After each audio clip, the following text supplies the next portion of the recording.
दिल्ली में कोरोना का कहर जारी है। बहुत ज़्यादा कोरोना बढ़ गया है और उसी के मद्देनज़र पिछले हफ्ते हम लोगों ने 6 दिन का लॉकडाउन लगाया था, जो कि कल सुबह 5 बजे ख़त्म हो रहा है। जिस तरह से तेज़ी से केसेस बढ़ रहे हैं दिल्ली के अंदर, उन उसको देखते हुए ये लॉकडाउन लगाना बहुत ज़रूरी हो गया था। ये एक तरह से आखिरी हथियार है कोरोना के से डील करने के लिए। लेकिन जिस तरह से केसेस बढ़ रहे थे, ये आखिरी हथियार इस्तेमाल करना ज़रूरी हो गया था। लेकिन अभी भी कोरोना का कहर जारी है और कोरोना कम नहीं हो रहा। तो इसीलिए उसके मद्देनज़र कई लोगों के भी, जनता के बीच में भी जब हम लोगों ने बात करने की कोशिश की, सबका मत यही है कि लॉकडाउन को भी और बढ़ाना चाहिए। तो लॉकडाउन को दिल्ली के अंदर 1 हफ्ते के लिए और बढ़ाया जा रहा है, अगले सोमवार को सुबह 5 बजे तक के लिए।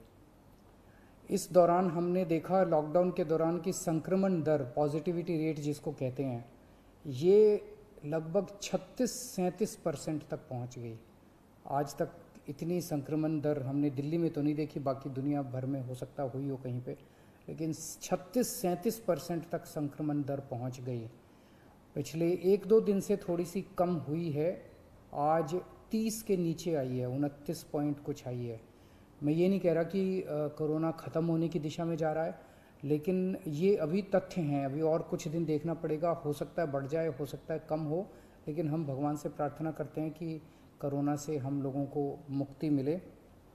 पिछले कुछ दिनों से हम देख रहे हैं कि दिल्ली में ऑक्सीजन की काफ़ी ज़्यादा समस्या हो रही है।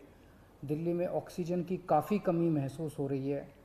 हमने दिल्ली की इस वक्त ज़रूरत 700 टन की है और हमें केंद्र सरकार से 480 टन अलॉट हुई है। कल 10 टन और अलॉट किया केंद्र सरकार ने, 490 टन अब दिल्ली को अलॉट हुई है। लेकिन ये पूरी अलॉटमेंट भी अभी दिल्ली में नहीं आ रही है, इसका भी काफ़ी कम, एक तरह से कल 330-335 तक ही दिल्ली पहुंची है। तो 700 टन की ज़रूरत है इतने कोरोना की महामारी में, उसके मुकाबले में 330-335 ही पहुंच रही है। ये दिल्ली जो ऑक्सीजन की कमी है, दिल्ली के अंदर ऑक्सीजन पहुंच नहीं रही है, जगह जगह से जो ऑक्सीजन आनी है, ये एक बहुत बड़ा कारण है जो ऑक्सीजन की कमी जगह जगह अस्पतालों में महसूस हो रही है। लेकिन हमारे ऑफिसर्स, हमारे सभी मंत्रीगण, हमारे सभी लोग रात रात भर पिछले कुछ दिनों में, जब से ऑक्सीजन की कमी हुई है, एक एक अस्पताल जहाँ जहाँ कमी है वहाँ सप्लायर से, मैन्युफैक्चरर से, ट्रक ड्राइवर से जो लेके आ रहा है, उससे फ़ोन कर कर के कोशिश कर रहे हैं कि समय पे अस्पताल में पहुँचे। मैं ये नहीं कहूँगा कि सारी कोशिशें कामयाब रही, कई जगह फेल भी हुए हम लोग, और कई जगह हम समय पे ऑक्सीजन पहुंचाने में हमारी टीम कामयाब भी हुई। तो सबसे पहले तो मैं उनको जो रात रात भर काम करके और अस्पतालों तक ऑक्सीजन पहुंचाने की जो लोग भी कोशिश कर रहे हैं, उन सबका मैं धन्यवाद करना चाहता हूं कि इतने मुश्किल समय में इतनी मेहनत कर रहे हैं। क्योंकि ऑक्सीजन इतनी इस वक्त कीमती है, इतनी कम है, तो उसका मैनेजमेंट करना बहुत ज़रूरी है। तो उसको मैनेजमेंट करने के लिए भी अब पीछे कल से ठोस कदम उठाना चालू किया।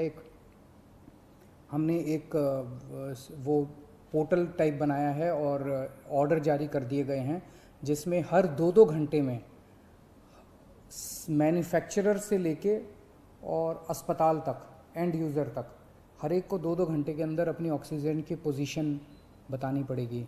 कि मैन्युफैक्चरर को बताना पड़ेगा कि पिछले 2 घंटे के अंदर कितने ट्रक उसके निकले, सप्लायर को बताना पड़ेगा कि कितने ट्रक उसके दिल्ली के अंदर, दिल्ली की तरफ जा रहे हैं, अस्पतालों को बताना पड़ेगा कि पिछले 2 घंटे में कितनी इस्तेमाल हो गई, कितने घंटे की और बच गई। ये सारी चीज़ें ताकि दिल्ली सरकार को पता रहे कि कहाँ कमी आने वाली है। तो इसके अलावा केंद्र सरकार से काफ़ी सहयोग मिल रहा है। कल भी पूरा दिन केंद्र सरकार के अलग अलग मंत्रालयों के साथ हमारे ऑफिसर्स की टीम बैठी रही, और दोनों टीमें, केंद्र सरकार और दिल्ली सरकार, अच्छे से मिलके काम कर रही हैं। और कोशिश की जा रही है कि जो भी सप्लाईज़ आने में दिक्कत हो रही है, उन दिक्कतों को दूर किया जा सके। और मैं समझता हूँ कि आने वाले कुछ दिनों के अंदर ये बहुत ज़्यादा अफरा तफरी का जो आलम है ये ठीक हो जाना चाहिए। कल हम पूरी कोशिश कर रहे हैं कि जहाँ से भी, और केंद्र सरकार से तो मदद मिल रही है, और भी जहाँ से भी हम लोगों को ऑक्सीजन मिल सके, ऑक्सीजन के टैंकर मिल सके, पूरे देश से, दुनिया भर से हम पूरी कोशिश कर रहे हैं। कल देश के सभी मुख्यमंत्रियों को मैंने चिट्ठी लिखी है कि अगर आपके यहाँ, आपके राज्य में, गवर्नमेंट में या किसी कंपनी में कोई ऑक्सीजन की पॉसिबिलिटी हो तो हमें ऑक्सीजन मुहैया कराइए, ऑक्सीजन टैंकर मुहैया कराइए। कुछ एक राज्यों के साथ बातचीत भी शुरू हुई है, जब भी कुछ कॉन्क्रीट नतीजे आएंगे मैं आपको ज़रूर बताऊंगा। लेकिन बहुत ज़्यादा कठिन परिस्थिति है। इन कठिन परिस्थितियों के अंदर सब मिल के काम कर रहे हैं। मैं उम्मीद करता हूं कि ये जो इतनी बड़ी इमरजेंसी क्रिएट हो गई है, इससे हम लोगों को जल्द छुटकारा मिलेगा। बहुत बहुत शुक्रिया।